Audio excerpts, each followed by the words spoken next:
There's this person at your office. They show up late. They don't answer every Teams message the second it arrives. They leave at 5, sometimes before. They don't volunteer for extra projects. They don't stay late during crunch time. They don't have hustle energy. They don't perform effort. And yet, when the promotion list comes out, their name is on it. You think they got lucky, or they're playing politics, or they have some connection you don't know about. They don't. Here's what's actually happening. They're not lazy. That's just how it looks from where you're standing. What they're actually doing is something most people in most companies never figure out. And the reason most people never figure it out is because they're too busy doing what they think looks like success. The real cost of this confusion isn't frustration. It's not even unfairness, though that's how it feels. The real cost is years, literal years of effort, channeled into things that don't compound, things that get noticed in the moment and forgotten by the quarter, things that make you indispensable for the wrong reasons. This isn't about those people being better than you. It's about a specific pattern, one that plays out quietly in almost every workplace, regardless of industry. And once you see it, you cannot unsee it. Let's walk through how this actually works. Picture two people, same team, same title, similar backgrounds. The first one, call him Marcus, is what most companies would describe as a strong contributor. He responds quickly. He finishes what he's assigned. When there's a gap in coverage, Marcus fills it. When there's a fire, Marcus is already on it. He puts in the hours. His manager knows they can count on him. His colleagues appreciate him. On paper, Marcus looks like exactly the kind of person who should be moving up. The second one, call her Dana, operates differently. Dana takes longer to respond. Not because she's disengaged, because she's thinking before she moves. Dana doesn't fill every gap. She lets some things sit. When there's a fire, Dana is sometimes the one asking whether it actually needed to be a fire in the first place. She produces less volume, but what she produces tends to close things. Permanently. Dana doesn't stay late. She doesn't look like she's working hard. But every output she delivers lands cleanly, requires minimal follow-up, and solves the actual problem, not the surface problem. At performance review time, Marcus gets praised for his effort. Dana gets the budget. And Marcus cannot understand why. Here's what's happening under the surface.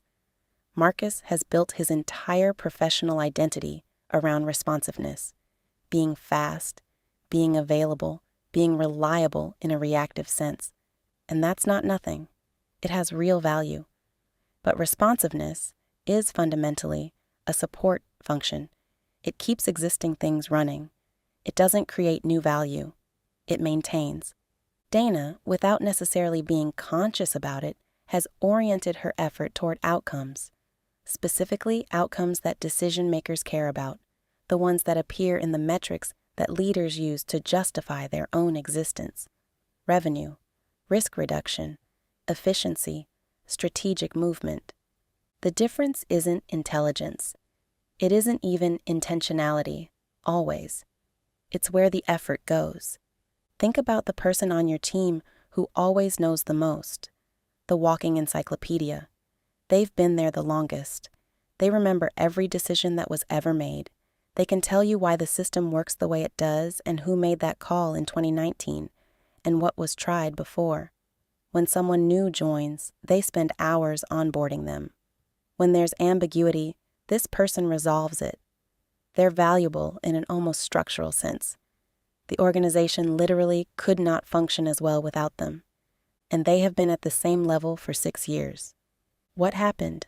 They made themselves necessary for the current version of the organization, the stable version, the day-to-day version, not the future version, not the version someone is trying to build. Leaders aren't looking for people who maintain what exists. They have systems for that, processes, documentation, junior staff. They're looking for people who change what exists, people who produce new surface area, people who move the organization from where it is to somewhere it needs to go. The encyclopedia person is indispensable, but indispensable to the wrong thing. There's the person who volunteers for everything, every cross-functional committee, every new initiative, every opportunity to be seen. They're in every room. Their name is attached to every project. They have the widest visible surface area in the organization, and they are spread so thin that nothing they touch actually completes. They're a mile wide and an inch deep. They're associated with initiatives, but not outcomes. They're present, but not decisive. Meanwhile, the person who said no to 9 of those 10 opportunities and went deep on the one that mattered, that person has one clean win. One thing they can point to and say, I did this, it worked, here's what it produced. And in a year, that one win outweighs the other person's 10 participations. Here's where it gets harder to escape. The longer you operate as Marcus, as the responsive one, the reliable one, the always available one, the more people depend on you for exactly that. Your manager starts routing certain problems directly to you because you'll handle them. Your colleagues stop working through those problems themselves because why would they when you'll do it faster? You've become the solution to a problem that now has no reason to solve itself, which means your availability becomes load-bearing. The moment you pull back, things break. And the moment things break because you pulled back, the narrative isn't Marcus was doing too much. The narrative is Marcus dropped the ball. You've built a trap out of your own competence. And here's the part nobody talks about in those work smarter, not harder conversations, because those conversations are usually surface level and performative. The identity that forms around this pattern is real. After 2 or 3 years of being the responsive one, that is who you are at work. It's how you're perceived, how you're utilized, and, this is the part that actually matters, it's how you're budgeted. When leadership is deciding where to invest in people, they're not looking for the person who keeps the current engine running. They're looking for the person who builds the next one. And if you've never been positioned that way, you're not in that conversation. Not because anyone is being unkind, because the data they have on you points somewhere else. That's not a political observation. It's an operational one. Organizations allocate resources based on expected return. If your visible output is maintenance, your expected return is continued maintenance, not growth, not leadership. Maintenance. This is the part I want you to sit with for a moment. You probably believe, and you have good reason to believe this, because it's what you were told, explicitly or implicitly, that working hard is visible. That effort translates to recognition. That the person who does the most gets the most. That the system, whatever its flaws, at least registers input. It doesn't. Not reliably. And not in the way you think. Here's what decision makers actually see. Not what they say they see. Not what they mean to see. What the data of their attention actually tracks. They see outcomes they can explain upward. They see people who make their job easier. Not easier in the sense of doing tasks for them, but easier in the sense of creating fewer problems, fewer escalations, fewer "can you jump on a call about this" moments. They see people who can represent a function, a project, a capability in a room where that person isn't present. They see people who operate like a business unit of one, with a clear value proposition, a trackable output, and a low cost of management. What they don't see, and this is the blind spot, is the effort that lives inside execution. The late nights that produced a deliverable that landed cleanly. The emotional labor of managing up and across to get something done. The institutional knowledge that prevents 10 bad decisions a month. The responsiveness that stops small fires from becoming large ones. None of that is invisible to them because they're ungrateful. It's invisible because it's background. It's the hum of the building. You notice it when it stops. You don't reward it when it runs. So you have a situation where the most conscientious people in an organization are systematically underinvested in, not because their work isn't valuable, but because their work produces a specific kind of value that doesn't have a line item in a promotion decision. Think about what that means. You're solving real problems, but not the problems your organization is optimizing for. And you've probably never been told what those problems are. Not clearly, not in terms you could act on. And then there's the other side of this. The person you've been watching, the one who looks like they're not doing very much. Here's what they're actually doing. They're making deliberate choices about where their output lands. They're not avoiding work. They're avoiding unattributable work, work that gets absorbed, work that becomes organizational background noise the moment it's complete. They do less, but what they do gets noticed. It gets connected back to them. It moves something that someone cared about moving.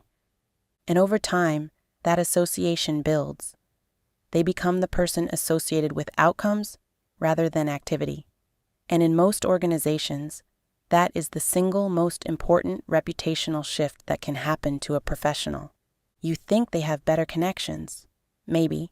You think they're better at politics. Possibly. But the more fundamental thing is this.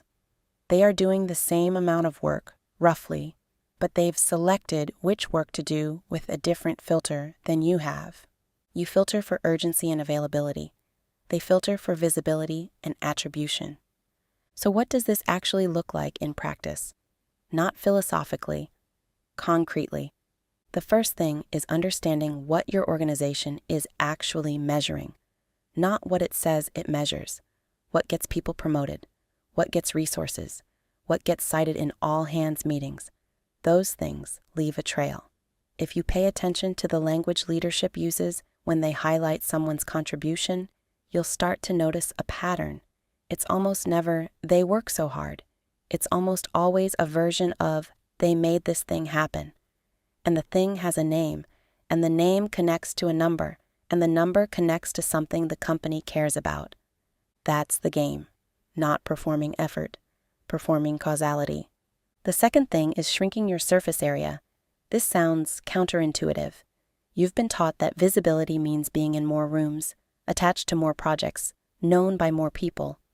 But there's a different kind of visibility, the kind where every time you appear, something finishes, where your name is short, not wide, where when someone says your name in a meeting, the next word is usually about a result. That requires saying no to things, which is uncomfortable for people who've built their identity around availability. But it's necessary.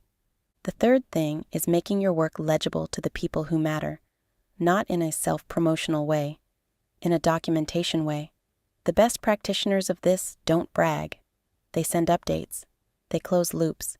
They put a number next to a thing when a number is available.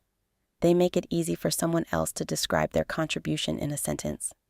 If someone can't describe what you did in one sentence to their boss, your contribution didn't exist in the decision-making layer of the organization, even if it was extraordinary, even if everyone who was close to it knows it was extraordinary.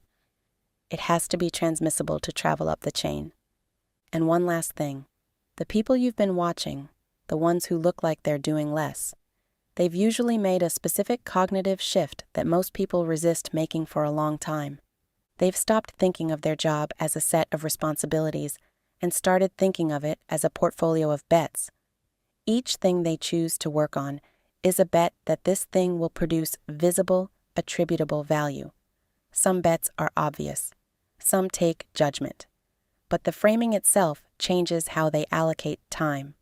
When you're managing a portfolio, you think in terms of return. You think about what happens if this works. You think about who will know and whether it matters to them. You think about the ratio between effort and outcome. When you're managing responsibilities, you think about completion. You think about, did I do the thing? You don't think about whether the thing was worth doing. That's not your job. Your job is to do the thing until it is your job. And at that point, you realize you never practiced it. So here's the tension at the center of all of this.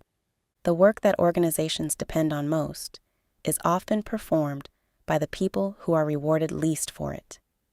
And the people who are rewarded most have learned to do something that most people never consciously decide to do. They've learned to treat their career as something that requires strategy, not just execution. That's the uncomfortable part, Because strategy implies choice. And choice implies that the people who didn't choose differently, who kept filling the gaps, who kept being responsive, who kept building their identity around availability, those people weren't victims of an unfair system. They were, in some meaningful sense, participants in one. Not because they're wrong, not because their values are misplaced, but because they took their eye off the metagame, the game above the game, the one where the question isn't, did I do my work well today? But, is the pattern of my work telling a story that leads somewhere? Most people choose not to think about this, because it's uncomfortable to look at years of effort and ask whether it was aimed correctly. It's easier to attribute the gap to politics, or favoritism, or luck, or the general brokenness of corporate structures, which, to be fair, are also real. But they're not the whole explanation. The whole explanation includes the choices you made about what to put your effort into, and whether those choices were made consciously or by default. Here's what most people do with that realization. Nothing. They feel the friction of it. They watch someone else get promoted. They tell themselves the system is rigged, and they go back to clearing their inbox. Some people do something different. Not dramatic. Not a reinvention. They just start selecting one thing differently. They ask one question before they agree to something. If this goes well, will anyone know it was me? If the answer is no, they either change how they'll do it or they don't do it. That's it. That's the whole shift. One filter, applied consistently, over time. And the person watching them from across the office floor will eventually shake their head and say, "Must be nice to coast like that."